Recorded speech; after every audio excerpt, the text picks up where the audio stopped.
The fact that the Democrats and the mainstream media are all over Judge Moore and expect every Republican to call for his resignation is simply hypocritical. Especially when one considers that Bill Clinton has been accused of sexual assault at least 15 times and most of the cases have been ignored by the MSM and the party. Not only is the former president treated with reverence and his opinion is sought after.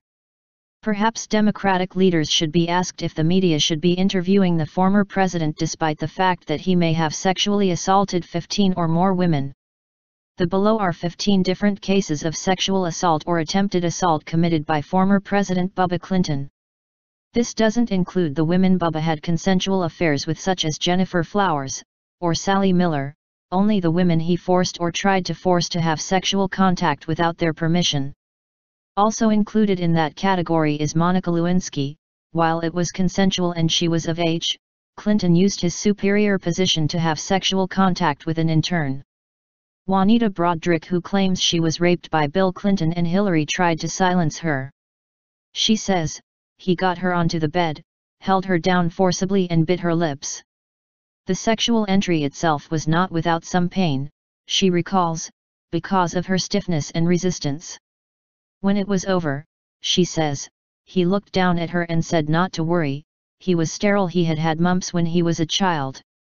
Becky Brown was a nanny for Chelsea Clinton and the wife of L.D. Brown, an Arkansas state trooper. She claims he sexually harassed her in the mid-1980s. L.D. Brown made the allegation public in his 1999 book, Crossfire, Witness in the Clinton Investigation, writing, Becky had been babysitting Chelsea and had already put her to bed. Bill, after getting a beer, found Becky watching television in the upstairs part of the mansion. He slouched down next to Becky and offered her a beer. Incredibly, he began his "I'm so bad" routine with Becky. I had seen him use it time and time again to get a woman to comfort him, comforting which he then manipulated into eventual sex. Becky got out of there in a hurry. L.D. Brown. Helen Dowdy, the wife of Hillary Clinton's cousin, claims she was groped by Bill Clinton at a wedding in 1986. She told Jerry Oppenheimer, the author of State of a Union, inside the complex marriage of Bill and Hillary Clinton.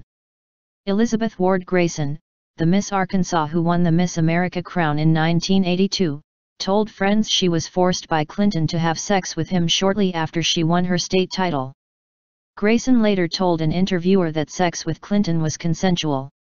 Her roommate Judy Stokes has said the ex-Miss Arkansas told her she was raped after the incident.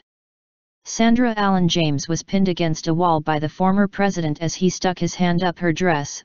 Ms. James' loud scream caused the Arkansas state trooper outside the door to knock, spoiling Bubba's moment. Paula Corbin Jones filed suit in 1994, alleging that Bill Clinton propositioned her and exposed himself to her in a Little Rock hotel room 3 years earlier when he was governor of Arkansas and she was a low-level state employee.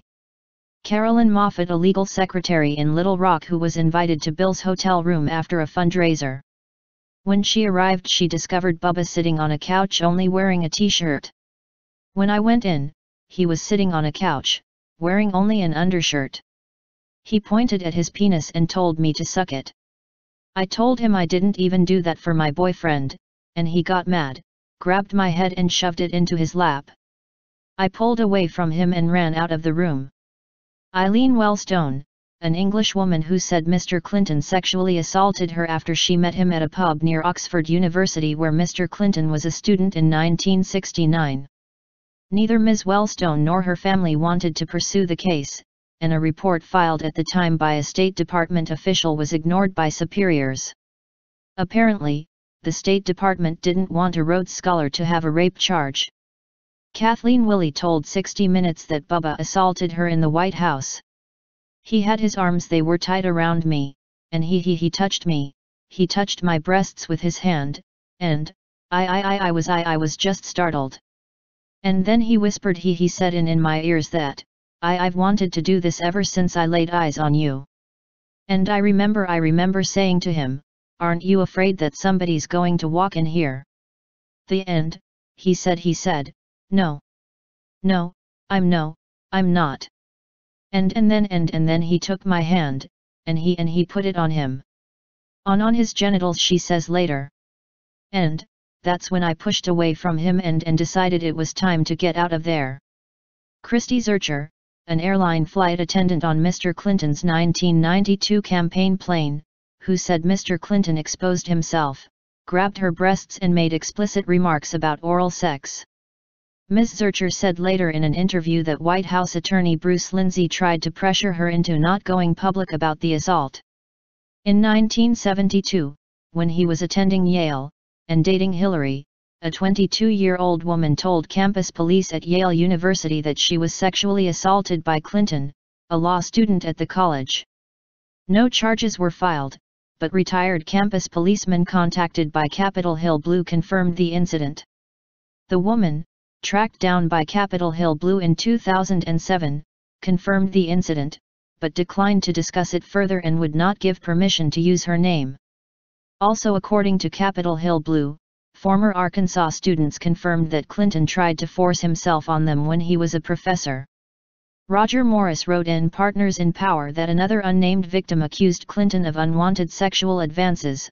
A young woman lawyer in Little Rock claimed that she was accosted by Clinton while he was Attorney General and that when she recoiled he forced himself on her, biting and bruising her. Deeply affected by the assault, the woman decided to keep it all quiet for the sake of her own hard-won career and that of her husband. When the husband later saw Clinton at the 1980 Democratic Convention, he delivered a warning. "If you ever approach her," he told the governor, "I'll kill you." Not even seeing fit to deny the incident, Bill Clinton sheepishly apologized and duly promised never to bother her again.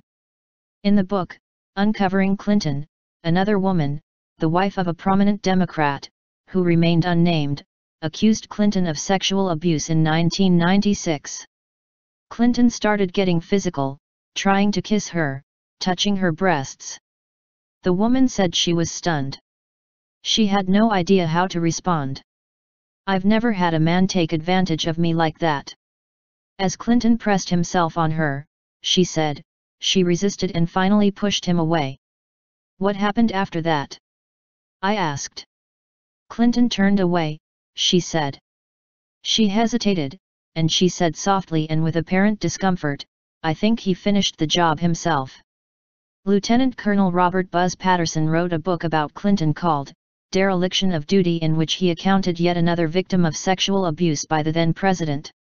He wrote that a female stewardess on Air Force One complained that Clinton sexually molested and cornered her on the flight. Per Patterson, the woman only wanted an apology. Then, of course, there is Monica Lewinsky. Technically this one was consensual, but IMHO, when a married president of the United States takes advantage of a 21-year-old intern, it seems pretty close to statutory rape. But along with the affair, the media and the Democratic Party joined with Hillary Clinton in an effort to destroy Lewinsky. None of the above is meant to add to or take away from the charges against Judge Moore, on to point out the hypocrisy of how Moore is being treated and how it is filtering down to other Republicans. I don't live in Kentucky, and even if I did, I probably would have chosen to sit out the election and not vote for him even before the sexual assault charges. I am a believer in the Constitution, and when Judge Moore refused to honor a decision by the Supreme Court, whether it was good or bad, the judge was dishonoring the Constitution, which makes the Supreme Court is the highest court in the land. But I also believe in fairness, and this is one more example, or 15 more examples, of how Republicans are treated differently.